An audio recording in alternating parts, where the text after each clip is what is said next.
Oh, all right, guys. Had a little technical difficulty there, but I think it's working now. We are live on Sherdog.com YouTube page, also on the podcast, all the places we record, Loudmouth MMA Podcast and the Sherdog Podcast Network. We are recapping UFC Vegas 19. I am your host. My name is Keith Schillen. Joining me, as always, is Ben Duffy. Ben, how you doing, my man? I can't hear you, Ben. I'm doing really well. Good night to be in Houston. That's been cold, right. but thanks to some hot balls, it's warming up in Houston. There you go. So we both started off not unmuting our mic, but that kind of fit the theme of the show. It was a weird night, but actually a pretty spectacular night. You mentioned it. It was a great night if you're a Houston sports fan, as their native son, Derek Lewis, picked up a spectacular knockout. He's had some huge wins in his career, but this one might be the best one. If not, it's right up there. Derek Lewis was a big underdog against Curtis Blaydes. I thought it was a terrible stylistic matchup. What the hell do I know? Why would I ever doubt the Black Beast? The Black Beast wins by first round knockout. Now, Ben, do we give you credit or not? Because when we did the preview show, you went against your boy. Well, hold on. Actually, let me back up. When they were supposed to fight months ago, we did the preview show. You picked Derek Lewis. Then on the preview show for this one, you actually changed your mind, picked Curtis Blaydes. But I believe you, on our staff pick, you switched it back? I certainly did. I switched it back. And on the preview, I laid out the ways that Lewis could win. It's not as though he had no hope. It's just they were unlikely cases. The most likely case was that he was going to get taken down early and often and have trouble getting back up and just get worn down and either stopped or lose a one-sided decision. I can't say I was expecting the submarine uppercut. That's a new weapon for Lewis. He's not really an uppercut guy unless he's in the clinch and just mugging you. But intercepting a takedown with an uppercut like that, not his usual thing, could not have been more spot on. We're probably going to hear some words about the completely terrifying follow-up shots. Oof. But I will say that for the first second, I don't think anybody realized how out Blaydes was, because it all just sort of happened. Blaydes starts to fall, and only when he's almost about to hit the ground, you're like, oh, his legs are stiff. He is gone. He's out. Yeah. There's so many things to talk about this fight. So let's talk about the first round. Because if anybody said Derek Lewis is going to knock out Curtis Blaydes, sure. I don't think anybody would have predicted how the first round was going to go. That Derek Lewis pretty much didn't do anything. Just stood there, backed up towards the cage, and Curtis Blaydes was teeing off on him like he was a heavy bag. Looked like he buckled him a couple times. There was some kind of weird eye pokes in there and there. But, he buckled his legs a couple times and did not attempt a takedown in the first round. I know they said the UFC, they said he attempted one. I didn't see an attempt. I know in the second round he did, and then shortly after when he went for his second attempt, he got knocked out. So when I was watching the fight, I picked Blaydes. After the first round, I was feeling even more confident than I was when I picked him the first time, and I was very confident. I think my exact words is I think he mauls Derek Lewis. So I'll admit when I was wrong. What I didn't like when I was watching it is I hated the strategy of Derek Lewis, because to me he was really limiting his chances of. I already thought something back up. I already thought he didn't have much chance, and I thought he was limiting even more because of his style. What he was doing, he was backing himself up towards the fence and looking for one punch, and specifically that uppercut. And I said, that's it. That's your only chance. You're doing Tyron Woodley, like what we've seen in Tyron Woodley. And I was like, this is terrible. You're giving the takedowns by being the next defense. You're not going to be able to sprawl, And though he gave himself a limited window, I got to stop doubting this guy, because he always finds a way. It almost seems, and this is just a bad analogy, but like Tim Tebow-ish, when Tim Tebow had his run in the NFL, when he was successful, where every single time I'm like, this can't work again, and then it does. I'm actually floored by Derek Lewis right now. Tell me what you thought about one, his strategy, and that he actually delivered on it. I didn't love his strategy in the first round, but he will often embrace just kind of a weird strategy. It's almost as though he's just making it up as he goes along. And he's been with the same team, the same trainer, Krubab Perez, for essentially his entire career. And Perez is a good game planner. I'm sure on some level he's like having a mini stroke every time Lewis goes out there. And Lewis's first rounds are often weird. I actually liked the strategy from Blaydes. He looked sharp on the feet. He continues to improve. And on some level, yeah, he lost tonight. It's a bad one. He's going to have to win some to come back from this. Yeah. But if you think of yourself as a future title contender, a future champion, as he certainly does, and for the record, I feel the same way. I still think Curtis Blaydes will be UFC champion at some point. I still believe that. Just instead of 2022, it might be 2024 now. Yeah. You can't do that as a one-dimensional fighter. So no. I think he might be making conscious efforts to broaden his skills. Just get reps against a live top 10, top 5 level opponent, just working his skills. And for what it's worth, he wasn't in much danger on the feet. No. He looked like when he was in real danger was every time he changed levels. He was doing well. He was jabbing. He was stinging him with a jab. At one point, it looked like Lewis' legs buckled. He was kind of just keeping him at bay.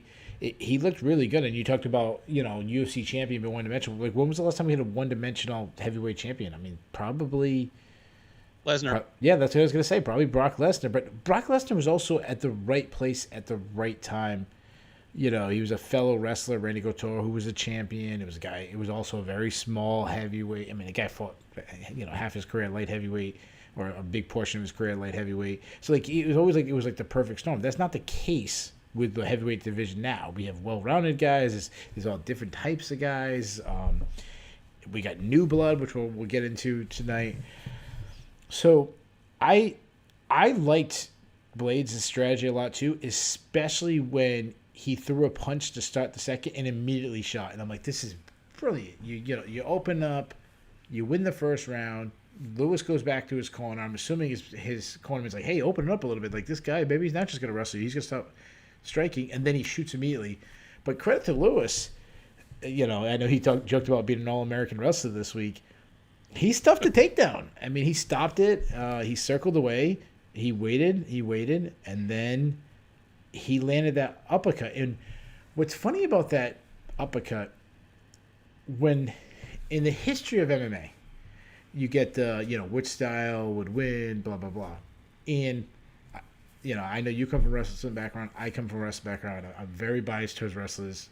I do think it's the most dominant martial arts style when you look over the overall history of who's been champion. But you always get those dream fantasy matchups, and you get this boxing champion, and the people who disrespect wrestlers will say oh man, all you gotta do is when the guy shoots in is just uppercut him while he comes in. And I'm like, dude, that just doesn't happen. Well, tonight it actually did happen because he timed it perfect. So all those times I said, oh, Mike Tyson wouldn't land that uppercut on insert wrestler or whatever, maybe I was wrong.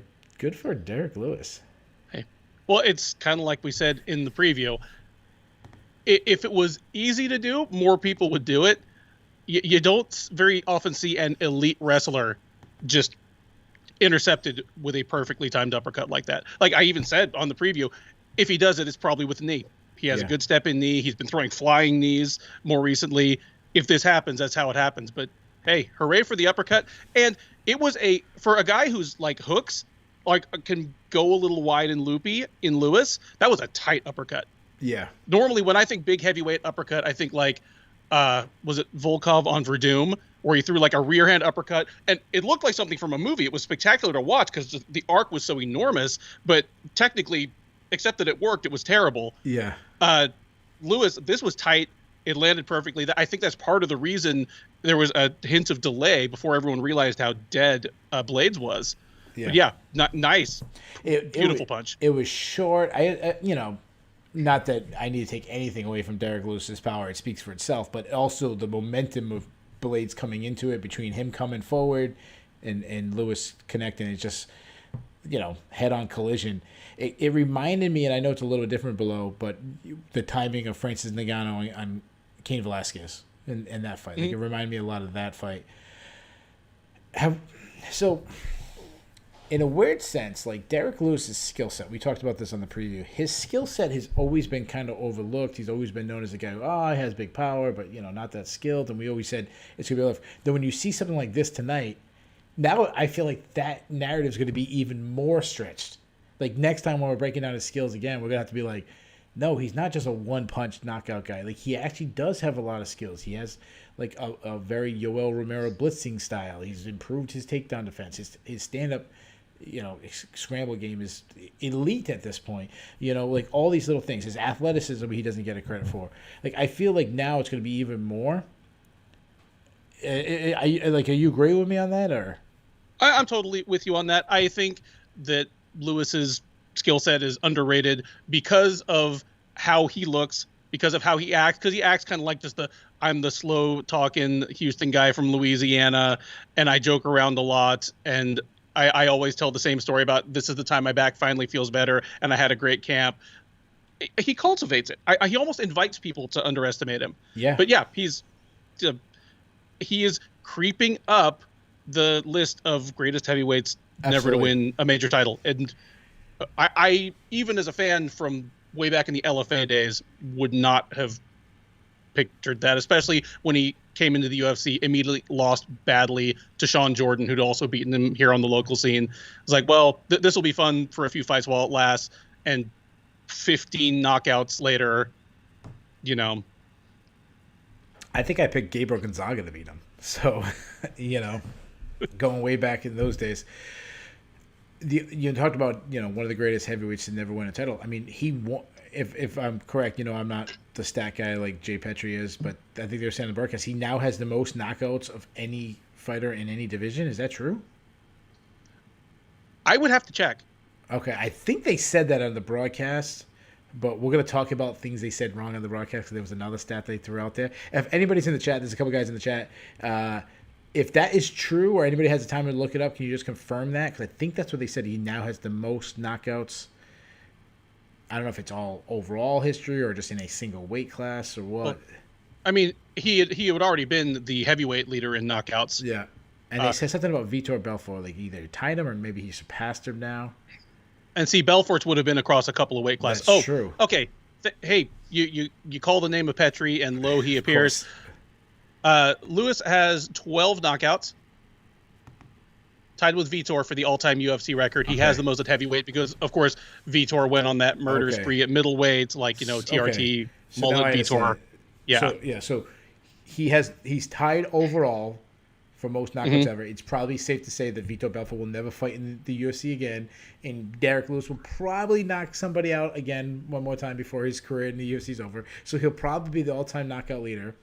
He's already the all-time knockout leader in a single weight class at heavyweight, but also in just one weight class because you figure Belfort played at, he fought at middleweight, he fought at light heavyweight, and then even during the tournament days, he's actually technically was a heavyweight too, knocking out guys like Tank Abbott. Plus, it's also, to his credit, it's a different world now than when Vitor, especially when Vitor first started. Now, Vitor, I'm not calling him a journeyman or I should more say a pioneer from the old days because he's one of the few guys who did transcend like different times.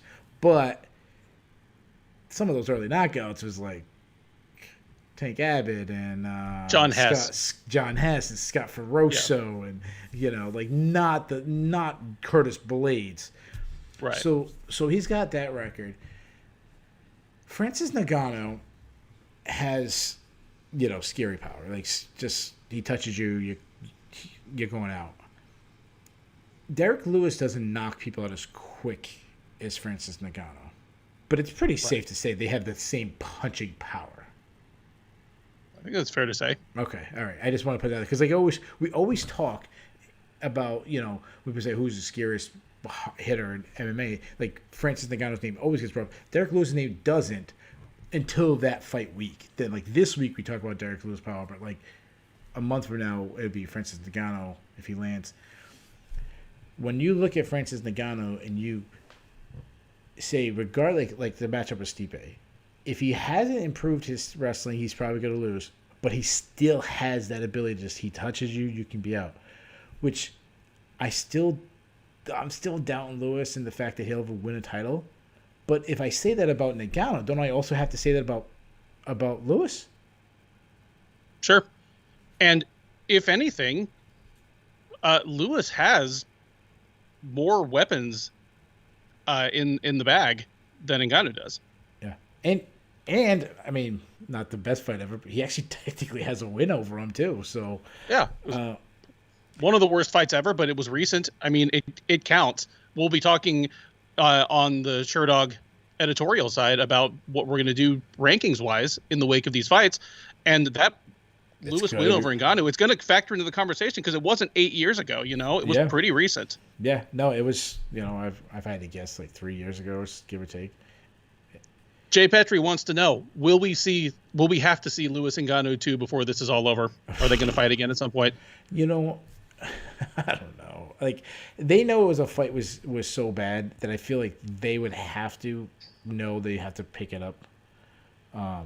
It's funny because I was watching this fight with my wife, and the first 2 or 3 minutes was a feeling out process, and she's like, and you know, she's not even a casual fan. She's like, "Wow, they got to do something," and I'm like, if you were Curtis Blaydes, would you go into that fire? You know, and I kind of pointed at it, and she was like, "Oh yeah, it's easy for us to say, yeah, go in there, start throwing punches. Yeah, you might land that big shot, but or you might not, and the other guy might land."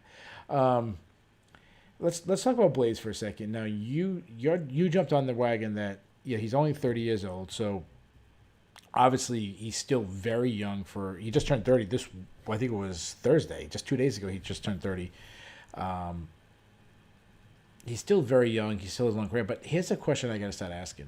When we start looking at his losses, it's been to these big power punchers, to Francis Ngannou, to obviously Derek Lewis. Do we start questioning his chin? Is that fair for me to start questioning his chin? I'm inclined to give his chin a pass for I mean, who is the hardest hitter in MMA history is a pointless discussion. Of course. But I can't think of anybody that wouldn't put those two at least in their top 10. They're in the Mount Rushmore. And I'm not even just talking about go to the Performance Institute and like punch the bag like Drago and see the PSI. Yeah, I mean, just functional in cage power. That uppercut tonight would have knocked out an ox. Yeah. So a lot of times, guys, if you're in the chat, I ask these questions to start a conversation. It's not necessarily my opinion, and then I kind of share my opinion afterwards. I agree exactly what we've been saying. Like, yeah, like if it was a lesser puncher, then I would start questioning it. And I am going to question some other guys' chins later on. But being who he's been knocked out by. And I don't remember Blaydes being visibly hurt by somebody else. And I could be wrong. I don't have every memory. You know, like, was there another time where he was hurt badly and had to, like, come back and win? No, and in fact, I remember thinking during the Overeem fight that, hey, he's been caught clean a few times this fight, and he seems to be fine. Mm-hmm. And, Overeem, he's not quite on that Lewis Ngannou level, but certainly he has power in every limb, every point. Yeah, I mean, you're talking about former K1 Grand Prix champion, and one of, we talked about Derek Lewis being one of the greatest heavyweights to never win a championship. The UFC championship. Alistair Overeem might be the greatest to never win the UFC heavyweight champion. And we're not going down that lane. I'm sure this people could throw out other people. So let's do this. So, Dream and Strikeforce were major. What are you guys talking about? No. I said I know. I don't know if you caught me because I read away. I said, "Oh yeah, wait, yeah." I caught myself and had to change it to UFC because of course Alistair Overeem did win major championships. One time he had like every belt over his shoulder. So Derek Lewis is on like the quietest, but not really. When you look at what he's done, but he's on a 4-fight winning streak in the UFC. He's got. I mean, the way he knocked out Derek Lewis, what he did to Alexei Oleinik, he's on an impressive run. The problem here is the UFC heavyweight division. A lot of this is to blame is well, it's to blame on two people. A lot of it's to blame for Stipe Miocic, who's not a very active champion. And a lot of it has to do now. Suddenly you have John Jones who jumps the line because it's freaking John Jones, and if anybody's ever deserved to get an instant title shot, it's probably the greatest fighter ever, at least in the conversation for greatest fighter ever. What do you do with Lewis now? Because based on what he's done, this run is just as good as the run that got him the title shot against Daniel Cormier. And you can make the argument, and you would have made the same argument with Curtis Blaydes. He would have been on a 5-fight winning streak if he won. When you look at Stipe and Nagano's fighting in April, you figure the winner, we'll just say Stipe, say he wins. When's the earliest turnaround? August? At best, July? Considering I have to imagine the UFC will put some pressure on Miocic to get back in there quickly, because now you got John Jones kind of elbowing his way to the front of the line. Sure. You knew that a very deserving contender was going to come out of tonight's fight, and it was going to be a contender that, in either case, had not fought Miocic yet. Yeah. Yeah, and they both fought and gone. So there was going to be pressure on Miocic to get back in there quickly if he ends up winning. And I definitely think there's a little more motivation to face John Jones than it is to face a guy you've already beat. And not only did you already beat, but you beat him fairly recently in a one-sided fight. So if we agree mid-summer, late summer is probably your best chance of turnaround. So say Stipe or John Jones, whoever, or Francis Ngannou, whoever wins, whoever ends up being the champion by the end of the summer.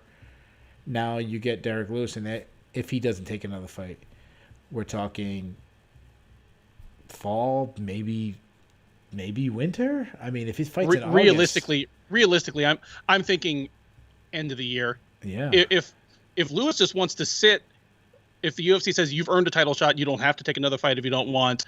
Just sit tight and also be ready to step in if somebody gets injured or sick in these upcoming fights. He probably doesn't get the title shot until November or December. Yeah. So I always yep, go ahead, sorry. Just these fights could happen like 3 months apart, but they won't. Something will happen. No. Something always happens. And that's the other thing. We're saying perfect scenario. We're saying best case. We get no injuries. We get quick turnaround. There's no contract dispute. There's no COVID problems. It's like, I think most fighters say they want to fight about 3 times a year, sometimes 4. But the title champions, they're gonna not fight as much 3 times a year. Well, 3 times a year is every 4 months. So we figure April, okay, May, June, July, August. Then 4 more months, you're talking December. So we're saying, do you really want to put Derek Lewis on the shelf until December? I can't imagine, and I can't imagine he wants to. Yeah. Okay. He is 36, and he wants to make money. He wants to. Yeah. The actual fight is the only thing he enjoys about this. For a guy that's as funny as he is, he hates doing the media stuff. Not overly fond of the training part. Yeah. He likes to fight. He likes to knock people the fuck out. He doesn't want to wait like 8 months for his next fight. Yeah, he's not Sean Sherrick in the gym, like loving it. Like I remember when they used to do those. What was those with Rachel Leah? They used to do those shows. I forget what it was called. What they did the behind the scenes, and they would have like 20 minutes of the training and then like 10 minutes of like home stuff, and they like had Sean Sherrick, and they're like, oh, he didn't do home stuff, he just trains. Like that's not Derek Lewis. Like Derek Lewis. No. You remember that show I'm talking about? Yes, and we actually have some word from Lewis from the post-fight presser. Okay. Lewis, he talked to Laura Sanko, said he doesn't want to wait. He doesn't expect to fight for the belt next. He called out Overeem. Okay. And Jay, also man on the spot. I'm just going to start calling him the honorary producer and probably like send him a case of beer because he's such a lifesaver on these shows. But Curtis Blaydes being hurt. In 2018, Mark Hunt did drop him in the first round. Blaydes recovered well enough to land 10 takedowns, but Mark Hunt's another guy that's way up there on that list of the hardest hitters. That's right. And when they say power's the last thing to go, for Hunt it literally was the last thing to go. He could still crack right up until age 43 or whenever. And I'm sure he still can crack. John Franklin, we used to do the show with him. I love this analogy. He said, like, we wouldn't get into discussion like rank this 1, 2, or 3, but we'd say like the club. If you have the club, this is the club of hardest hitters, and there's a bouncer at the door. Are you letting Mark Hunt in? Mark Hunt's getting in the club. Yep. Derek Lewis, he's getting in the club. Francis Ngannou, he's getting in the club. So so that's a great point, and that fact that he did recover makes me feel a little bit better about it. So Derek Lewis, as you mentioned, he wants to come back, so we're not going to wait for it. If he did say I'm going to sit out, wait for title, he probably justified it. What surprises me though is that he called for Overeem. It doesn't. I understand it would be a very nice fight night main event, but when you think about the rankings, you think about where both their careers are. Alex Overeem just got knocked out. He did. The only reason I like this is because Lewis has already earned a title shot. Because Overeem is someone, it is a big name, and that would be a good matchup. Overeem makes a lot of money, so if he wants to stick around, they need to get him in at least semi-marquee matchups. But Overeem's not in any sort of direct line for a title shot. Like, if they put Lewis up against, say, the winner of Gane versus Rosenstrike next week, Lewis might knock out a perfectly viable title contender. Yeah. A guy that might be on his way to a title shot in 2022 instead gets pushed back to the back of the line. Yeah. So I like that. It's low stakes for the UFC's kind of title picture. Like when we talk about win-win matchmaking scenarios, I don't think it's a win-win for Overeem, but Yeah. Yeah. See, I understand what you're saying that, but I feel like because it's so logjam, and that we're both usually on the same sense in this, where we're both thinking long term. We kind of usually in agreement, but to me, because it's so logjam, I'm okay with people who could be in the line knocking each other out to kind of lessen the logjam.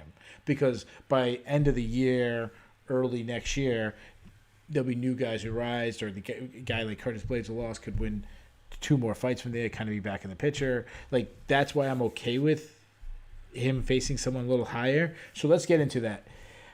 You like the Overeem. Like, that's what you would pick if you were running the UFC?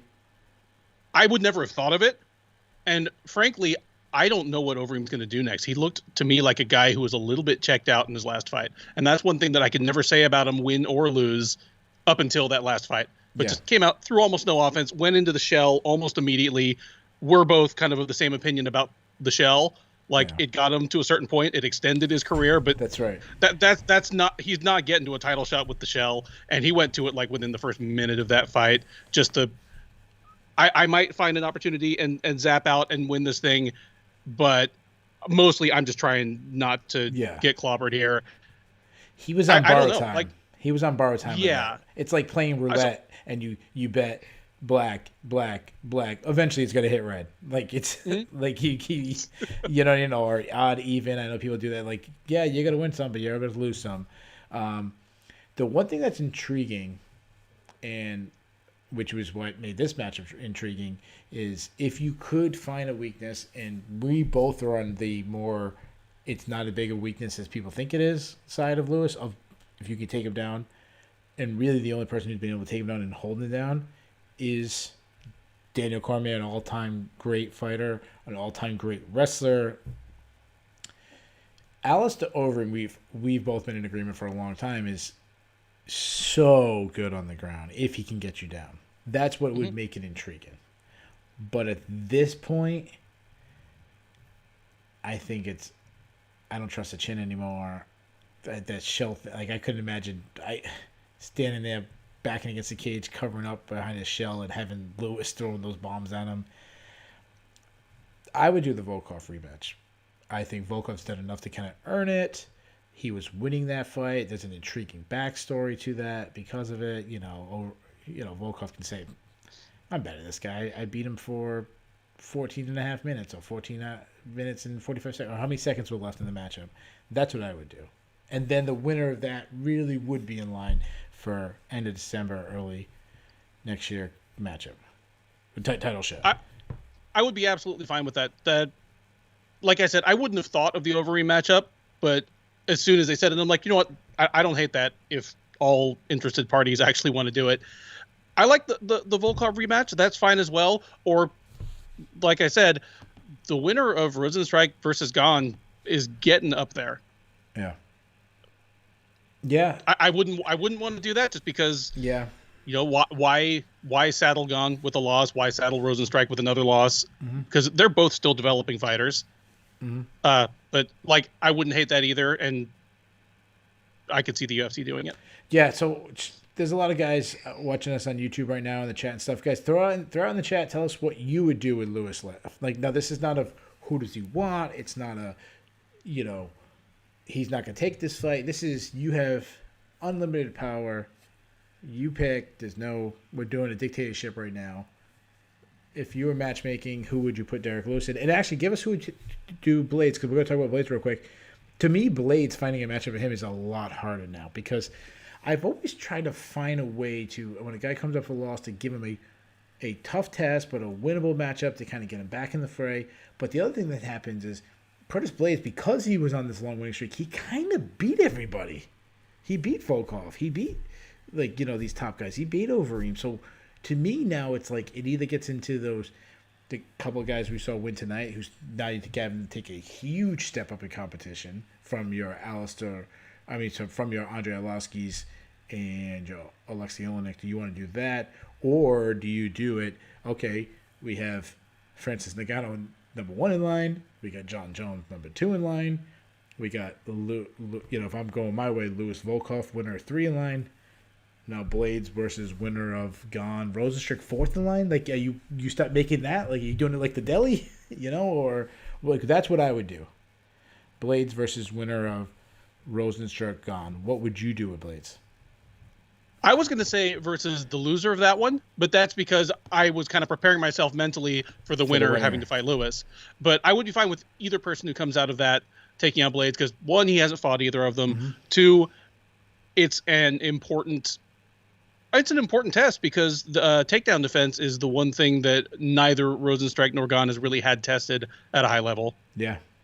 And obviously they're both guys that they both can crack like hell. So let me pick your brain. We're going to move on. The rest of the card obviously is not, we're not going to spend as much time, but there's some fights we're going to breeze through. But in your scenario, so it's Lewis versus the winner of Gahn Rosenstrike, Blaydes versus the loser of the matchup, and then, oh no, sorry, you were doing Lewis Overeem. I'm sorry, Lewis Overeem. Blaydes versus loser, and then would it be Volkov versus the winner of Gahn Rosenstrike? I like that. I mean, we're getting to the point where all of these moving parts like fit together for me just fine. I would avoid rematches where possible, unless there's a good reason to run it back, and that's about it. Yeah, it's weird because when Daniel Cormier moved up to fight Stipe Miocic, other than that matchup, this seemed like there was like a dead lull at heavyweight, and now it's suddenly it's like a very intriguing division again. Where it's intriguing. We've got forever. Blaydes was the only guy under 30, like even within screaming distance of the top 15 or 20, and now, well, hell, we had two. Three guys. We had 3 guys from 31 down. Yeah. Because I was waiting for Blaydes to win, and in my bulls was going to be young heavyweights, and then he kind of blew that. So it's suddenly an intrigue, and we haven't talked about the other talent that won tonight. There's it's just a fun division right now. So let's move on to the co-main event. You're all set to move on, right? We are. Let me just pop in with an item of news real quick. Our performance of the night bonuses: Lewis, Chris Daukaus, Tom Aspinall, Eamon Zahabi. Tough night to pick only 4. So it was Lewis, of course. Daukaus. Of course. Tom Aspinall. And Eamon Zahabi. Yeah. I'm trying to think. Is there anybody who got... No, I don't think anybody... Yeah. Oh, wait a minute. Julian Rosa didn't get anything? Julian Rosa didn't. John Castaneda, like That's gonna be John the first time. Castaneda didn't. That's gonna be the first time in history a guy throws a flying knee knockout and doesn't get a performance bonus. But In under a minute, yeah. You know what? It was in spectacular card. Let's move on to the co-main event. This is where I really want guys to chat on now. I'll kind of give people the results. This was the most controversial.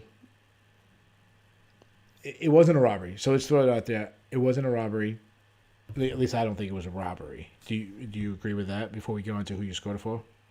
I don't think the overall result was a robbery, but I still think it was extra stupid and just kind of a general travesty and piece of bad judging. And this is the reason why.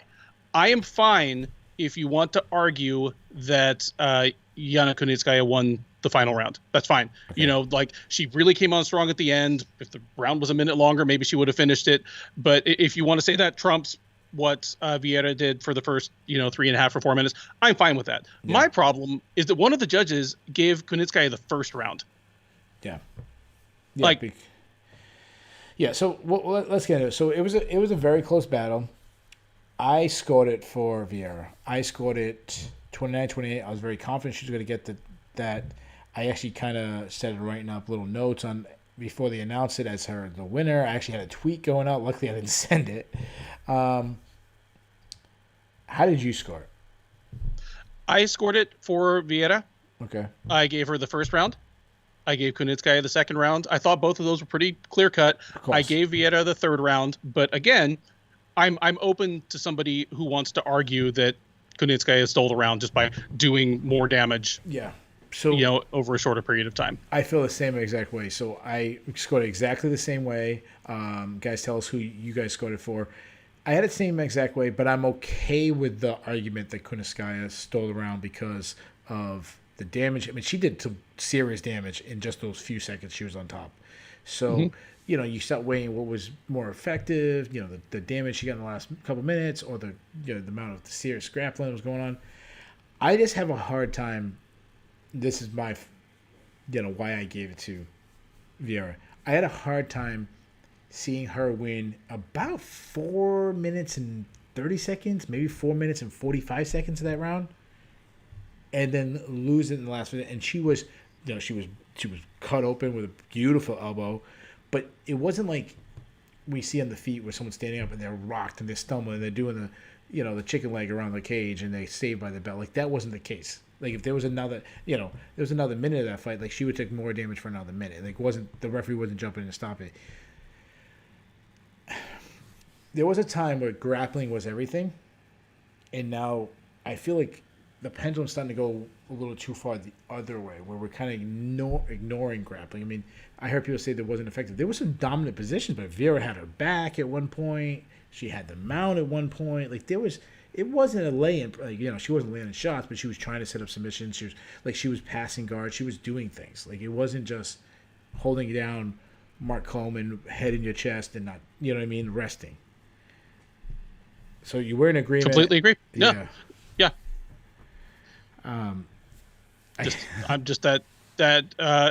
pretty sure it was Eric Colon that gave Kunitskaya the first round. So his card in the end looks fine, 29-28, but just getting individual rounds that wrong, even if you get the right result, it's like playing darts in the dark. Like you might hit the target every once in a while, but you don't deserve to. Yeah. The process has to matter. Yeah. Shout out to some of the guys in the chat. We got Superhero Villain. We got our buddy Zebra Cheeks. We got Ace Garrison. I love these names. These names are fantastic. Ace, like Zebra. Yeah. The only one in the entire Sherdog Pick'em who picked Kunitskaya to win. Yeah. So great. He sure doesn't think it's a robbery. Yeah. He's walking around like he owns the place now. Great call. Ace Garrison said he didn't pay attention close enough to really say for sure, but he basically said damage trumps all. So under that, I'm assuming he gave it to Kunitskaya. So let's actually talk about the X's and O's for a second. So the clinch to me was an area where I saw Kunitskaya could win. We talked about that, but I said, oh, that's a really strong area for Vieira. But that was not, like, pre-tape study, that was a strong area for Vieira. It wasn't tonight. That was a safety zone for Kunitskaya. However, it was almost like a double-edged sword because she got in that close where she could land knees, but because of that, she's in close enough where Vieira can now grab a leg, get a takedown. So I'm looking at my note. I'm literally all my notes are pro Vieira. Does she get a title shot? Notes.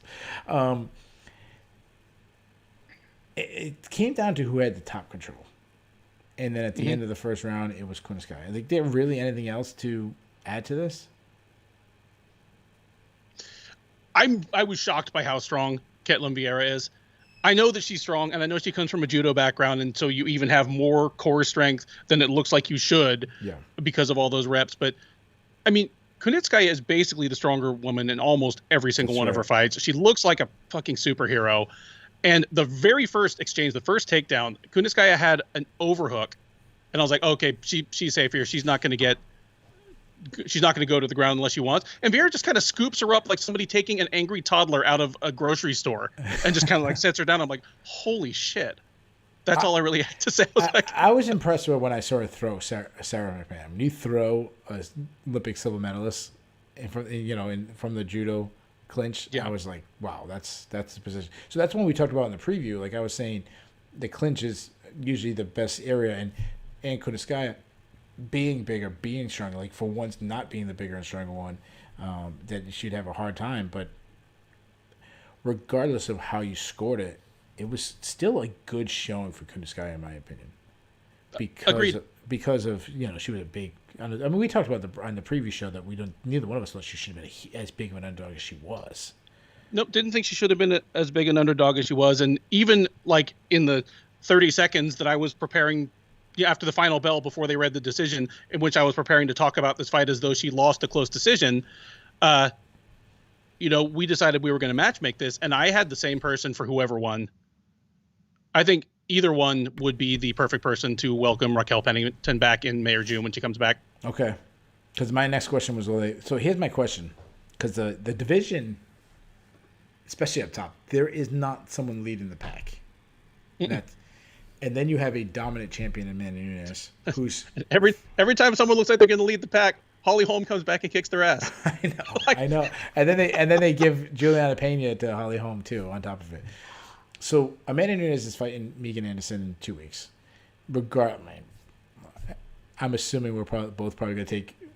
I don't want to give away our picks, but we're probably both going to take Amanda Nunes to win. But regardless, she's going to have to defend the belt eventually at bantamweight. Right now, if Amanda Nunes wins, and I know we're going off a rabbit hole, way off topic, but 2 weeks from now, we're going to be doing matchmaking, and we're going to have to pick. And say Amanda Nunes says, I want to fight at bantamweight. Who gets the title shot? She's beaten Holly Holm. She's beaten Jermaine Durrani. She's beat Raquel Pennington. I mean, Juliana Pena is booked now. Like, basically, my long runaround is like, is it Kunitskaya? Like, if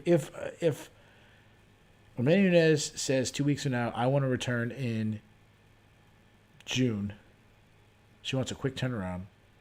Is Kunitskaya now the challenger? She might be on in terms of deserve, in terms of what they like, what kind of streak they're on, what they've done, say in the last 2 years or so.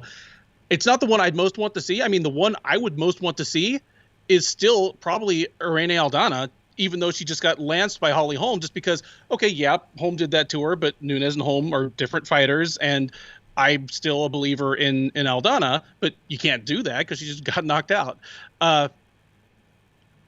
Just so many of these young guns have been taken down by somebody.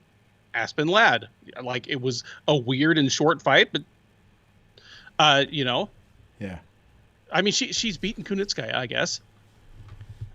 You could make the argument that you could. Like she's lost 17 seconds of her first 5 UFC fights, basically. Yeah. So the thing with some of the comments we're getting is obviously the Valentina Shevchenko is the one who'd get it. We've seen that matchup. When people are calling for a trilogy fight, you know that your division's cleaned out. Yeah. And when they're calling for someone to come from another division and give you like a trilogy fight, and you already won the first 2. Yeah, and the problem is we have not only does Amanda Nunes is a trilogy, but Amanda Nunes is up 2-0. And let's not forget, the second match was terrible. Like, people, I seem like I'm the only one who remembers how bad the second matchup was. It wasn't great, and that was the one that was really close. Also, Yeah. that some people want to argue that Nunes didn't even win it. Yeah. All right, let's move on. Wow, what a fun fight we had before that. Charles Rosa versus Derek Minner. So I said in the preview that, like, why is this placed on the main card? Like, it didn't make sense in ranking sets. I guess this is why, because it was an action-packed, absolute fun. If you don't like grappling, you're bored. Like, this is the fight that kind of wins you over, in my opinion. Like, this was some really fun exchanges. And to me, the reason why Derek Minner beat Charles Rosa was just his pressure. Like, besides winning the grappling, he was coming at him, pressuring him, getting takedowns. He was actually beating him up on the feet. And I don't think he's a more technical striker. It was because Charles Rosa wasn't ready to be backpedaling. And then as soon as he landed a shot, he'd jump on a takedown, get a takedown. And then he just started running a gauntlet on Charles Rosa. Is it time to, like, we say Charles Rosa's a black belt, but this is 2 times in recent history we've seen him on the ground get mauled. And this was a worse mauling than the camo shorts guy fight. His name always escapes me. Bryce Mitchell. Thank you. Thug Nasty. Why can't I cannot remember at least Thug Nasty? All I can remember is his pants. Something's wrong with me. Anyway, this was worse than that. I mean, Mitchell just big brothered him. Like, Rosa was clearly frustrated. You could hear him like trying to taunt Mitchell into letting him up and just striking with him. Minner put Rosa through the ringer. He was constantly, you talk about pressure. He delivered pressure on the feet for sure. He delivered constant pressure on the ground. Just because Rosa's whole thing was, and I don't know if he could have gotten up because Minner is a very good wrestler. Minner clearly a physically strong dude. And I'm going to issue an apology here in a moment for underrating his grappling, but I don't know if Rosa could get up. I know he barely tried. He was just bent on throwing up low percentage subs from the bottom, leg locks.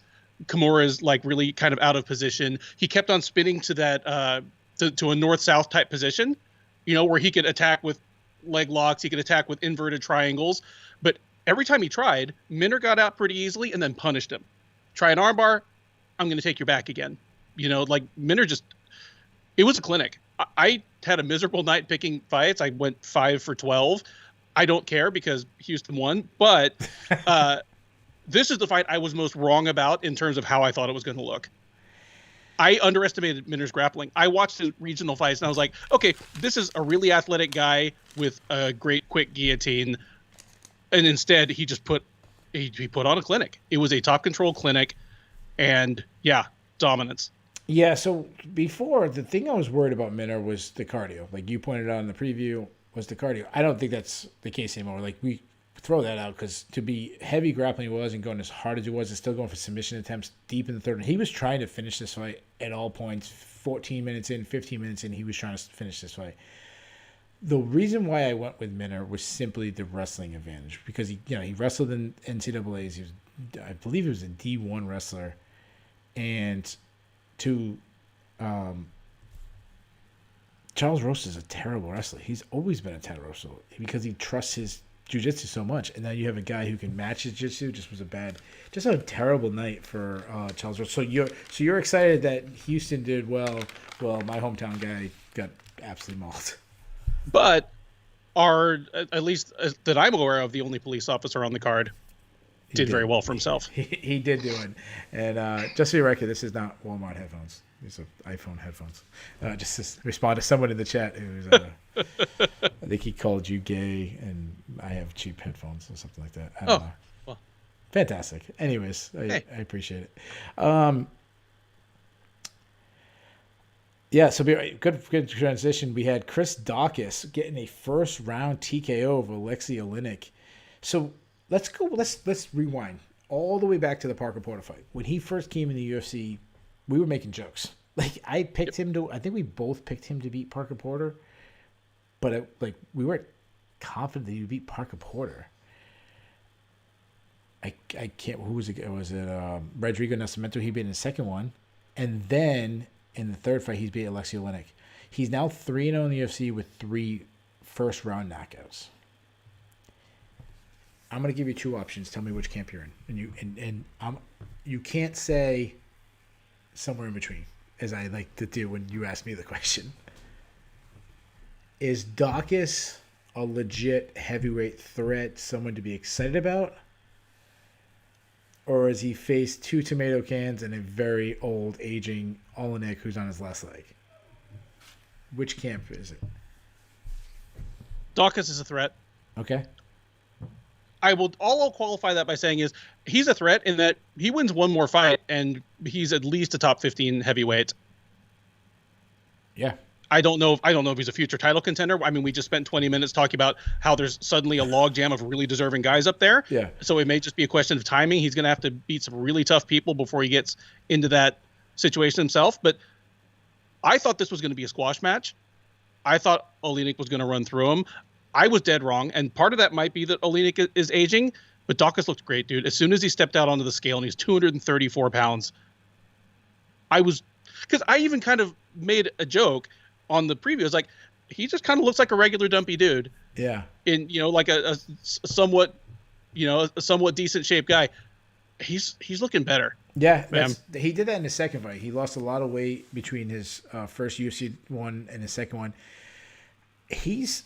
What I liked about this match, so I put the question to you, if I have to pick, I'm going to agree with you. I want to be in the camp that this is a nice heavyweight addition. But I'm still more, if I give the option, like I'd be in between. I'm still have some question marks about him. What I liked, though, besides the athleticism by the seats, is just like moments of intelligence. Like when he was pushed up in the cage, he didn't panic. He kind of got his elbow in, kind of worked position. At one point, Oleinik almost like tried to pull guard. He like refused to kind of fall into his trap, play that game because he knows even on his back, Oleinik can still get that Ezekiel choke or whatever. He also, when he was defending, he was hitting elbow in. He was landing some good shots. But what I liked about it is when he hurt him, he didn't rush it, because if you rush it against him, you overthrow something, then he can get his takedown. So he actually, in a sense, he hurt him once, and then he actually got tighter.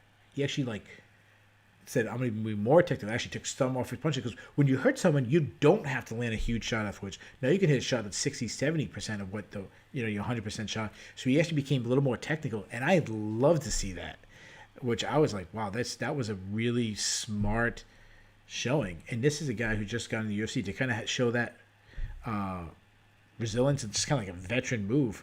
I like Daukaus. Now, what I want to see, now I'm going to jump over to Aspinall, because I've heard people mention in like Daukaus and Aspinall. Aspinall kind of called for the Daukaus fight. I don't want these two guys to face each other. I want them to do the opposite. I want them to face the veterans. Like, I would like to see one versus, say, Junior Dos Santos, the other one against all those over him. Like, they're both going to get those higher level. I just don't want to beat each other. What do you think? I'm fine with that. They're early enough in their careers that, we don't need to crash these cars together at this point. They're both young, both really still developing. Yeah. Aspinall in particular, he's not the same fighter he was just a couple years ago. So let's do that. Let's jump the Hawes fight. We'll go back to that in a second. We're going to jump to Arlovski, Aspinall, because we were kind of already going down that part. They kind of linked together. This was a very heavyweight-oriented card. We had 4 heavyweight matchups. One of the guys mentioned in the chat that JDS is washed up. Yeah, that's exactly why I would match him against a guy coming up. You give the young guy a win over a name. Anyways, Andre Arlovski versus Tom Aspinall. Aspinall got a second-round submission.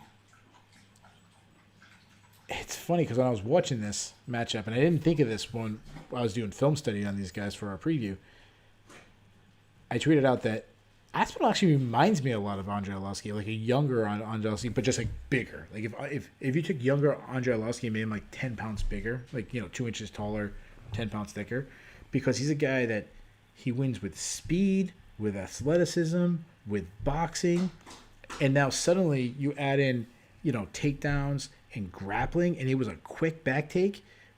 this is stuff that Andrei Arlovski did when he first showed up in the UFC. Do you see the comparison, or is that like, is it just because they were fighting each other? No, I can see in kind of broad strokes how they bring some of the same weapons to the table. Yeah, it's just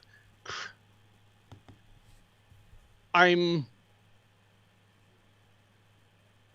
love the ending, man. I'm sure all the people that had Aspinall by knockout before the midpoint of round 2, which was, pretty popular prop bet, were probably pretty upset when he decided to choke him out instead, when most heavyweights, most fighters period from that position probably would have just thrown 3 more punches.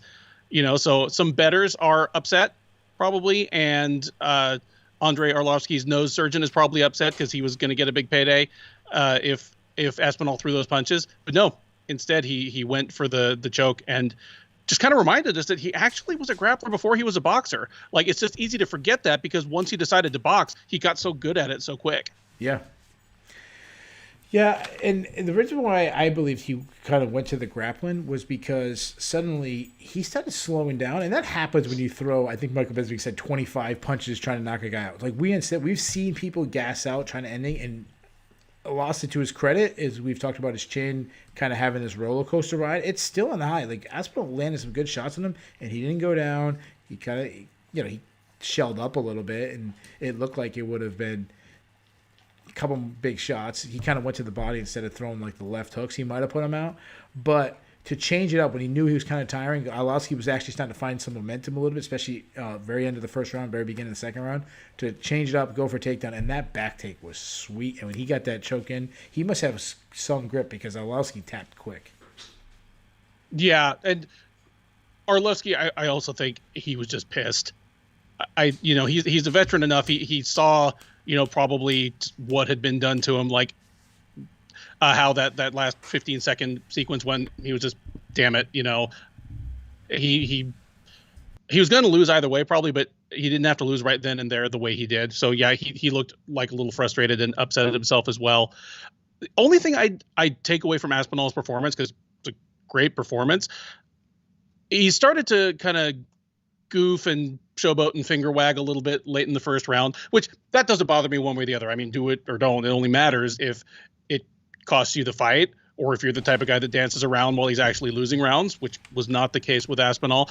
But one thing that Arlovski still has left in him is he's still capable of really quick, dynamic, fluid movement in short bursts. He's not the guy that you want to play that with. So that's something that it's going to come back and sting him sooner or later if he keeps doing it, but didn't hurt him tonight, and he put on a great performance. So before we move on to the other fight, Daukaus or Aspinall, who are you higher on? Probably Aspinall still. Yeah, I think Aspinall has a better skill set, especially offensive skill set. He is a physically bigger dude. Yeah. I mean, we've seen both guys trim down a ton. Aspinall was pushing the 265 limit at least right before he came to the UFC. He's now weighing in, 244. And Daukaus, of course, obviously he slimmed way down, but once you slim him all the way down, Aspinall's frame is bigger. And despite that, he's a more fluid athlete. Yeah, I also like that we've seen both the stand-up and the ground of Aspinall, where we haven't seen the ground. Now, Daukaus is a black belt, but we saw with Charles Rosa, black belt means nothing. In between those two matchups, we had another very, very close contest. Some people were split on this. Phil Hawes versus Nasruddin Imavov. I apologize if I said his name wrong. I struggle with these names. So Hawes won a majority decision. He won the first 2 rounds, lost the third round 10-8. I'm actually okay with that. Like, I'm okay with the draw there. I didn't give it a draw. I gave it a 29-28 for Hawes. Did you score it for Hawes, or did you do the draw? Or? I scored it for Hawes, gave him the first 2 rounds, gave Imavov the last round 10-9. Yeah. So one thing we always like to say, like when we see a 3-round fight and a guy starts slowing down in a 3-round fight, a lot of times we will say, well, if it was a 5-round fight, they probably would have lost. We guess something. We say, well, guys, pump the brakes. It was only a 15-minute fight. If this was a 16-minute fight, Phil Hawes might have lost. If this was a 15 minutes and 30 seconds, like, he was saved by that. He was hurt, and he was hurt bad. Yep. I mean, he was at one point he was like he looked like he was on ice. Like his legs were slipping out on him. He actually had to grab his opponent from keeping himself from falling. But what I'll say about this, the old Hawes, what I mean by the old Hawes, the guys who first showed up on the scene, on the Ultimate Fighter show, on the Contender Series, like kept having these losses, he would have lost those fights. He would have gotten knocked out. Like he found a way to dig in and to survive. So I'll give him credit for that. And I still like him because the chin is starting to be questionable. It really is starting to be questionable. But he has a good blend of striking and wrestling, and that's going to go away. Now, he's going to have to find a way to protect that chin. But overall, I still like him. And no, this guy's on a winning streak in the UFC. He's on a win streak in the UFC. I liked at least his poise in the third round. You're right. I think the reps have definitely helped him. And on the flip side, Imavov, he could have finished that fight in the third round. He could have. I'm sure he will watch the tape tonight and be kicking himself. He'll be watching the tape 6 months from now and kick himself 2 years from now, because with just a little more seasoning, a few more reps, he could have found a way to finish that one. I mean, the last minute and a half of that round at least was Hawes just stumbling around the ring and just getting just desperation, like barely even clinched, just kind of getting his arms on him and kind of getting himself out of range that he could just keep getting teed off on. Just to name the two people that have beaten Hawes most recently, Lewis Taylor, certainly, like ultra wily veteran Lewis Taylor, or a guy like Julian Marquez, shucks him off and keeps kicking and punching him, and this thing is over. So yeah, we even said on the preview that Imavov might have a higher ceiling. They run this fight back 2 years from now, it might look completely different. Yeah. And it might not. I mean, Hawes is still improving as well, but yeah, like Hawes showed good instincts, good poise. He was hurt, he was tired, but Imavov also let it go. I think he could have finished this fight. Yeah, so he's always gonna beat people, with his speed. No one's gonna be able to match his speed, match his power. But the guys who are crafty and who can take and beat, and just those like, whoever the middleweight version of like a Darren Elkins is going to be a problem for Hawes. But overall, I mean, a win's a win, so it was a nice night. So that was the main card. Let's move over to the prelims. Here's a fight. I picked Danny Chavez. You picked Danny Chavez too, right? Yeah, I picked Danny Chavez. So this was a big swing and a miss for us, as Jared Gordon beat Danny Chavez in a pretty easy fashion, pretty pillar-to-post performance. Not a perfect weekend for Jared Gordon, as he did miss weight, so I'm going to throw that out there.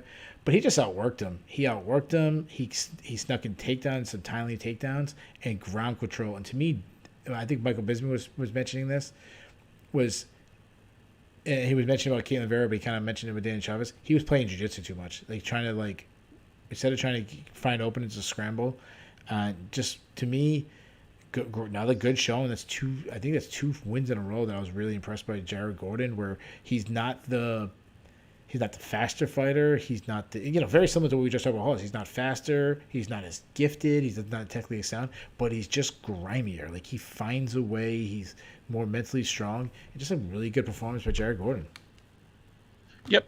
I expected Chavez to handle Gordon. I just expected him to be too quick, too powerful, too explosive. I think I picked it to go to decision, but I wouldn't have been surprised if Chavez hurt him bad and found a way to finish him. But nope. He made Gordon look like a better wrestler than I thought Gordon was. So that might be a problem going forward for Chavez's prospects. Yeah. Yeah, well, that's a good thing we talked about his last fight when he went against T.J. Brown. T.J. Brown comes from a wrestling background, and Chavez was stopping takedowns. And then suddenly Jared Gordon, who, he comes from a grappling background but not a, high-level wrestling background, is getting takedowns. Yeah, that definitely disturbing. This is definitely one of the performances tonight that you're like, I might have been over-exaggerating how good this guy is. You want to move on to Eddie Weinland versus John Castaneda? Sure. This is another one that I got really badly wrong. So we had a nice stretch And then these two back-to-back kind of screwed with us a little bit. Well, but I can tell you exactly how and why I was wrong. I gave Eddie Weinland a pass for the O'Malley knockout. Yeah, so did I. Weinland's striking style, where he's kind of like, he's not Anderson Silva, but in a shadow, like if you watch him like shadow box with hands low, kind of moving, using torso movement to get his head out of the way. It wasn't a style that was ever going to age that well once his reaction slowed, once his athleticism went. But O'Malley is lightning. He's going to do that to a lot of people before it's all said and done. So I didn't take that as an indication that Weinland's chin was gone or that Weinland was shot. But Castaneda, like, his punches hurt and rocked Weinland right away. And there's some guys, to me, the eternal example will always be Chuck Liddell, a guy who in his prime walked through fire and it wasn't a problem. And then all of a sudden it was a problem, and just anything square on the chin really, really scrambled him. And it looks to me like Eddie Weinland might be hitting that phase. Yeah, I totally agree. So the chin to me is deteriorated when a guy like Castaneda, who's not really known for his punching power, hurts you, rocks you, puts you out. But also, as you talked about, he's got a very slip and rip style. When you have a slip and rip style, you really depend on moving your head, just getting out of range.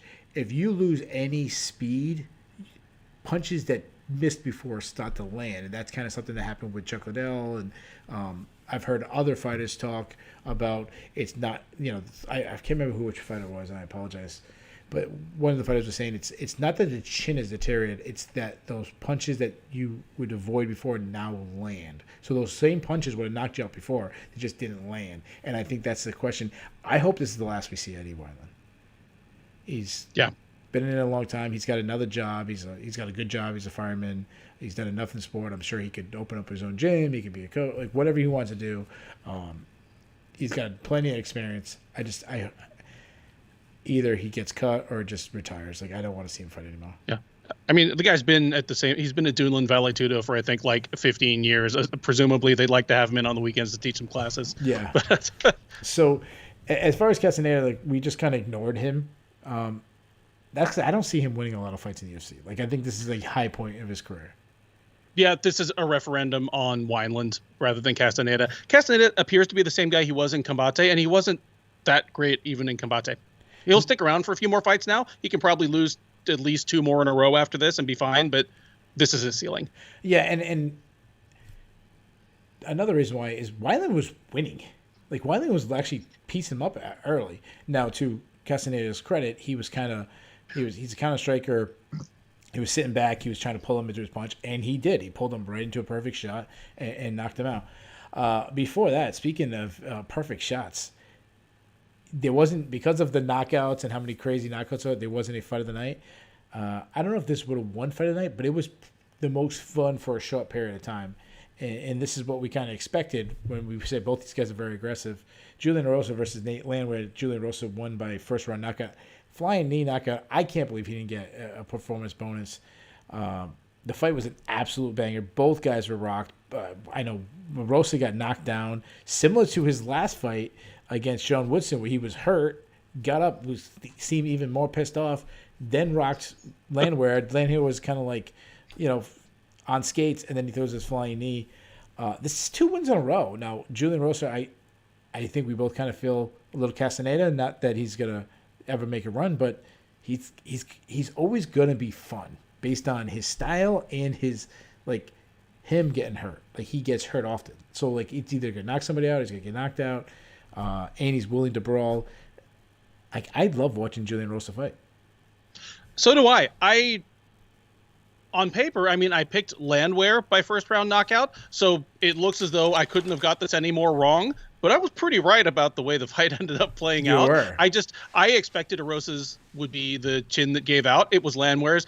I'm not mad. That was an extremely fun 56 seconds, and you're right. And all Rosa needs to do is fight like this and at least win one, lose one, win one, lose one, and he could stick around for a while. I pointed out ahead of this that he has to have some sort of record as not only a guy who's on his 3rd stint in the UFC, but he is now joined through tough through Contender Series and through just like a regular signing. That's got to be some kind of like unique trifecta.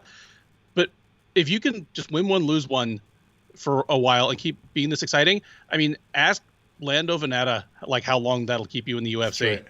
Yeah, that's right. And I did pick this one right, but if I can't take too much credit because if you remember on the previous show, this is one where I flip-flopped like 4 times in my pick, and then the only reason I ended up picking a Rosa is because you picked Landwehr. So I said, well, let's make it interesting. So you're welcome. Yeah. Before that, we had Shayna Dobson welcoming Casey O'Neill to the UFC, and welcoming her like my front door welcomes me. Yeah, it just kind of got out of the way and facilitated the entry. It was that nice mat that said like, everyone has in front of the house that says like friends and family welcome, or come inside and be our friend. I don't know, whatever the hell your stupid mat says in front of your house. I'm sure my wife has something like that, like flowers or something on it. Casey O'Neill looked fantastic. It was, she went against Shayna Dobson.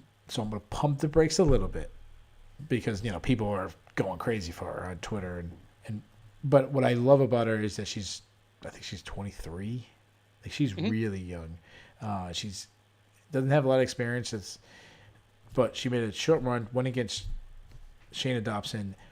And I liked some of the intelligence I saw about her. Like I talked about intelligence and Chris Dawkins that stood out to me. Same thing with Casey O'Neill. Like when she got the takedown, she had incredible ground control, incredible hip control. But 2 things really jumped out to me. It was at the very end of the first round and the very end of the second round. I'll tell you what stand out to me. She's winning the first round. It's in the bag. There's about the 10-second clapper comes, so there's only 10 seconds, and then she drops down on a heel hook. I absolutely love that. Because what I loved about it is I hate when people drop down on heel hooks. So we've talked about it before. It's you hardly ever see it work, and then you take damage. I've seen people lose rounds, lose fights because of it. But when there's 10 seconds, you already have the round won. You can pull off. If you do hit a heel hook, you can pull it off in 10 seconds. But the chances of the opponent getting on top of you and putting you out in 10 seconds is very rare. So I like the risk there. So that's one intelligent. But what I also love is when she had the mount in different like dominant positions, she wasn't looking for submissions. She was punching. Because so many times people punch, and they feel like it's not working, and then they'll they'll look for a submission or something. If the referee's telling you, show me something, that means they're close to stopping. Just keep punching. And she did that. Even though they weren't even like the hardest shots. Just the intelligence to know that, especially at a young age, those 2 things that really jumped out to me. What did you think about performance? I agree, and I liked the way she finished the first round looking for that leg lock, because I like someone going for that low percentage leg lock at the end of a round that they're winning. Like I didn't like Charles Rosa ending a round that he'd gotten dominated, by going for like one of those low percentage submissions. But if you're already winning the round, it's like being a basketball player and just shooting the half court shot as the buzzer goes off. Like, hey, what do you got to lose? I liked that she leaned on her ground game in general. Like the specific that she chose to punish Dobson rather than just go straight for a choke or something. That definitely as well. But just in general, I think we agreed that most of what Dobson had to offer her in terms of threat was punching power. Like she's not a lights out hitter, but she's a pretty solid hitter. She's a pretty good boxer. O'Neill's good everywhere, but we knew that the ground game was probably going to be her greater, her spot of greatest advantage. And I will expect her to be this smart going forward. She's super young, but she comes from a fight family, like Eternal MMA, which is one of the better promotions in Australia and Australasia right now, is her family business. Like her dad runs it. She had quite a few amateur fights, some wins as well as some losses. So, she's been through some adversity, and she's probably going to be about as composed and poised a 23 or 22-year-old as you're going to find. Mm-hmm. And then physically, she looks great. Like she's big, strong, well muscled already for like how young she is. Cautiously, I'm going to say she's a problem. Yeah, she's a young fighter with a fighting family who runs promotions, who's a foreigner. It sounds like that the movie with The Rock, Fighting with My Family, the WWE movie. It's like the MMA's version. So maybe 10 years from now they'll have the same version, and then she'll get to meet Conor McGregor. That'll be the scene where they meet Conor or something. So you mentioned, I'll move on, but one last comment. You mentioned Shannon Dobson's, known for her punching power. She did kind of light her up a little bit in the brief exchange on the feet, so I do want to see some improvement in her striking. So I'm hoping to see that, but at least one side looks very good. Before that, we had Chaz Skelly versus Jamal Emmers. Kind of. Chaz Skelly got in the cage, and Jamal Emmers never did because he pulled out with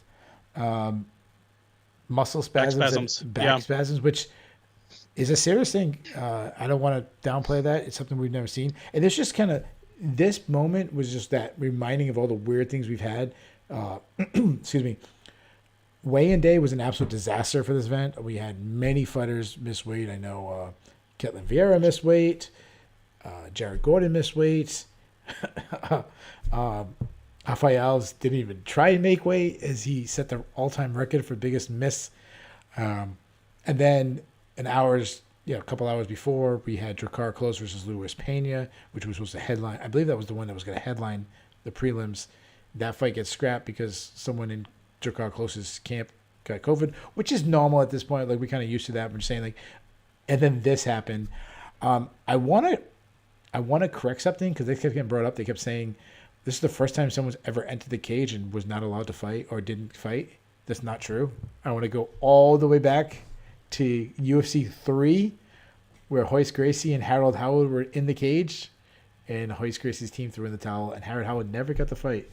And I still, to this day, think that should be a win for Harold Howard. If your corner throws in the towel, that should be a win. But anyways, what's your thoughts? Just weird. I'm surprised that doesn't happen more often. I don't know. I'm not Jamal Emmers' doctor, but that's something that happens a lot with weight cutting. Your sodium and potassium get a little out of balance, and you get muscle spasms, cramps. Some of them they're excruciating, dude. Absolutely. I've had them before, like in my legs and my back. I didn't want to stand up and take a piss, let alone go fight somebody. Like, I don't blame them one bit. And Skelly gave us every bit as awkward an interview as he would if he had actually won the fight. So we got that gold, and was trying to make a fight with Luis Pena. Like, he was like, is Luis Pena still in the building? Yeah. Wanted to fight him, weight class be damned, which would have been fun. Yeah. And I think that's it. I think it was, and Luis Pena was thrown out of him too. Like, they both were down. Before that, Ayman Zahabi went faced Draco Rodriguez. Ayman Zahabi won by first round knockout. Draco, I forgot to. Draco also missed weight, so that was the other person I forgot that missed weight. Not a good debut for Draco as he missed weight, and then Ayman Zahabi absolutely destroyed him with one punch. Zahabi wasn't really doing anything until he was, and when it was one perfectly timed, perfectly overhand right, and it was another brutal knockout. And it's funny because obviously he is a TriStar guy. He is the younger brother of the head coach. And I kind of said, in the striking, at least, he's not your complete stereotypical TriStar guy. And this was not a TriStar performance. Like, don't do a whole lot. And the right hook, it actually went like underneath Rodriguez's arm, but just Rodriguez was in the middle of throwing this ridiculous tiger uppercut, and Zahabi clipped him first, and man, it got surpassed, but that would have been knockout of the night most nights. Oh yeah, absolutely. And before that, we had heavyweight clash, Sergey Spivak versus Jared Vanderaa. Be careful what you ask for. He, on the Contender Series, he called for this fight against Sergey Spivak, and Sergey Spivak is levels ahead of Jared Vanderaa. I might be saying his name right. I think it's Vanderaa. Vanderaa, I apologize. Yeah. Spivak just mauled him, took him down, beat him up. Did it again in the first round. I have nothing else to say. Like, be careful what you ask for. Be careful what you ask for. And it's not it's not a good look for Vanderon. Not just to call somebody out and then lose, but Spivak's not that good a wrestler. I still distinctly remember him just getting buried by Marcin Tybura. But Vanderon made Spivak look like D1 Spivak, and Spivak was mean on top. I don't normally think of him as like an ill-intentioned fighter, like they're all there to beat each other up, but that ending it was a mauling, dude. Yep. And there you guys have it. We've covered the entire card. Let's do the fun stuff. Let's do the Bulls and the Bears first this time. The Bulls and Bears, if you're not familiar with it, it's a stock market reference where if a stock is rising, it's a bull stock or a bull market. If it is falling, it's a bear stock or a bear market. We do this hockey style. We can have 3, 2, 1 like Stars in the Night. You want to do Bulls or Bears first? Let's do Bulls. All right, we'll do Bulls first. So this is a good one. I'm gonna let you take the reins first. Who are your 3 Bulls, starting from 3 down to 1? Oh, number 3, meaning my least bullish, but still worth mentioning. Amen Zahabi. It's funny to me that the booth kept calling him a prospect we can't wait to see more of, because he's 33 years old. It's more like he's a veteran who only fights once every 20 months, but nonetheless came back and against all expectations looked sensational against Draco Rodriguez, whom I still believe in as a prospect. I think Draco Rodriguez is going to do well in the UFC, but Zahabi came back with a sensational knockout. Missed me with this is a prospect. He's 33 years old, but certainly would like to see him more than once every 2 years. Number 2, Yana Kunitskaya. Even if I don't completely agree with the decision, she looked better than I expected her to. So she's in a spot where, hey, carpe diem. You did win the fight. We just kind of discussed what a vacuum there is above her in the division.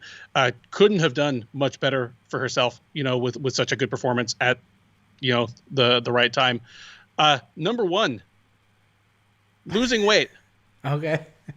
Number of fighters on this card who have significantly reshaped their bodies within the course of the last 12 to 18 months all looked sensational. And all the way from the more shocking, obvious ones like Aspinall, Daukaus, all the way up to Derek Lewis looked a little slim. Derek did not. Yeah, he says it. It's one of his charms. He says it every camp. My back feels better. I had my best camp ever. I believe him. I just don't think it means much, relatively speaking. But he actually did look good, and it carried him to the biggest win of his career.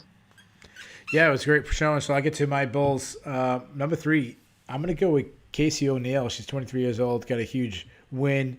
Just the way Twitter's reacting. Europeans love to back their people. She's got Scotland connection. She also has Australia, New Zealand connection. She kind of has everything covered. Really great performance. My number 2, I'm going to go with new heavyweights, in really new heavyweight contenders, I should say. And I'm going to put the 2 together, or kind of been matching them together the whole podcast. And that's Chris Daukaus and Tom Aspinall. Both went against, former champion Andre Arlovski, somewhat legendary fighter, and Alexei Oleinik, guys with way more experience. They both got spectacular wins. They are now both combined with a 6-0 with 6 stoppages. So that's some nice blood to a division that we've been calling for new blood in. So that's good. But my number 1 is going to be counter strikers, and it's specifically counter strikers getting knockouts. I'll go with Castaneda, Zahabi, and Derek Lewis. All 3 guys sitting back on their punches, trying to pull people into their power, and all 3 landed the big shots, pulling people into their power. You know me, we've talked about this before. I prefer the more aggressive, moving forward strikers. But when you see the counter strikers, when it works, it's a fun thing to see, and it's usually the counter strikers that land the more devastating ones, because you really pull a person into your power. All right, let's move over to the Bears. Now, this is, I think, are the biggest losers. I don't want to, without calling them losers, but saying their stock lost the most. I'll go first. I'm going to say Charles Rose's Brazilian Jiu-Jitsu. It's been twice now that Brazilian Jiu-Jitsu black belt got absolutely mauled on the ground. 10-8 round multiple times. Not a good look for one of my own New Englanders, Charles Rosa. Number 2, I'm going to go Ketlin Vieira. She was a big favorite. She was in the co-main event. They were kind of setting up. If she won, she might be the person we'd be saying get a title shot. She's now lost 2 out of her last 3, both to ranked fighters. She's going the wrong way in the rankings right now. Not good. And this is after that long layoff. So, but my number 1 is going to be the refereeing tonight. I thought the referees had some extremely late stoppages. I'm going to give Herb Dean a pass on the Derek Lewis one. You want to create your space from the fighters so they can move and land, and of course those guys you definitely don't want to make sure you get hurt. So I'm going to give him a pass on that one. I kind of blame Derek. I think the punches from Derek Lewis are a little unnecessary. I know Jorge Masvidal might see otherwise, but I'm going to give Herb Dean a pass. But him and Chris Taglioni tonight I thought was awful. First, I'll start with Herb Dean in the Daukaus fight. Daukaus was teeing off against Alexei Oleinik against the cage. I think he landed about 10 unnecessary shots against the cage. That's an aging fighter getting hit by a heavyweight, unnecessary. And then Chris Taglioni, I thought Jared Vanderaa took way too many shots from Sergey Spivak, and Shayna Dobson took way too many shots from Casey O'Neill. I think both those fights should have been stopped way earlier. So to me, I think it was a really, really bad night by the refereeing. And it seems like with these two guys, it's been a theme lately, especially Chris Taglioni. Who are your Bears? For one, I agree with all of yours, but for the sake of just variety and coverage, I'll go Draco Rodriguez, kind of the flip side of talking about Ayman Zahabi. Rodriguez came in with a lot of steam. He steamrolled a local Houstonian and a prospect that I'm still very high on in Mana Martinez on the Contender Series. For that reason, he's going to get more chances, but I feel like I say this every week. This is an era in the UFC where if you can show up, make weight, win in spectacular fashion, you can kind of skip the line to stardom. And several fighters have done that. You don't get a second chance to make a first impression. He'll be back, but he won't get this one back. Number 2, Eddie Weinland. This is now, again, that he's just gotten short-circuited. He always was just an incredibly tough, gritty fighter, was able to rely on his chin quite a bit. I didn't think so after the O'Malley fight, but after this fight, I'm like, he maybe should have some thought for his future. At least have the conversation. Number 1, Alexei Oleinik. I am happy for Chris Daukaus. He looked great. He is doing so much better in the UFC than I would have pegged him to a year ago. But Oleinik, he's a 75-fight veteran, and he was like the anti-Mark Hunt, though. Where Hunt everyone knew he had a head like a block of granite, and it took a surprisingly long time for his chin to finally give out on him. Oleinik got to this point by figuring out a way to fight that did not get his chin tested very often on his way up. He did not take many clean knockouts in his first 60 fights. He's never been a super fast twitch athlete, always been kind of herky-jerky on the feet, but just really good at making his game work without taking punishment. That's not the case anymore. He's taken several really scary knockouts in the last couple of years, and this was as scary as any. It wasn't as spectacular, but it was grim and depressing to watch for the reasons that you mentioned. It could have and should have been stopped earlier. All right, so there's your Bulls and the Bears. Let's get to the cut list. The cut list is basically where we say who shouldn't be in the UFC anymore. To be an official pick for the Schillen and Duffy recap cut list, you have to be on both our lists. We both have to be in agreement. So if you're not on both of us, we say you actually survive. I have one person. Do you have more than one? I have one person. All right. How about on this? On the count of 3, we say see if we're the same person. 3, 2, 1. Eddie Weinland. Eddie Weinland. There you go. Sorry, Eddie Weinland. He's lost 4 out of 5. I would rather see him just retire. But he's 6-9 in the UFC. He was a WEC champ. He's 6-9 in the UFC. Yeah, it's time. It's time to hang it up. And the last question, and I'll let you throw this out there. What is your grade for the card? Gonna give this card an A minus. This thing was like a 747, like with 3 engines gone, trailing fire and smoke, just pulling into the airport. It lost 3 fights in the last 36 hours, and it could have lost more. There were a couple of serious weight misses that went ahead and fought. For all that, incredibly entertaining, super violent. My bias just going to shine through. It does make me happy that Derek Lewis, won, partly because he's so much older. Blaydes will get more chances, but it's a feel good win for me. And yeah, this is one for the highlight reels. Fun times.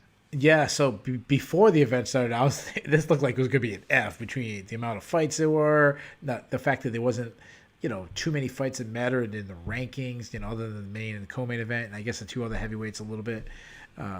But then the weird things that happened, the weight cuts, all this. It looked like it was going to be an F, but then the actual action absolutely delivered. I mean, when you have a flying knee knockout, it doesn't even get a performance bonus. That tells you how good it was. We had some controversy, in the co-main event. We had like a historical moment with Chaz Skelly. We had crazy knockouts. I'm going to give it an A, and the only reason why I'm not giving it an A plus is for one reason.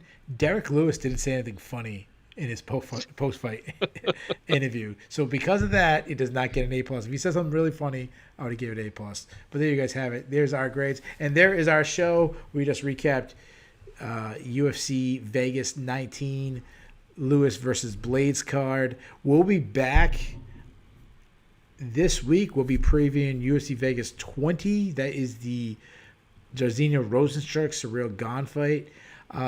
Ben, I hope you have a wonderful night, and let's get ready to do a preview in a couple of days.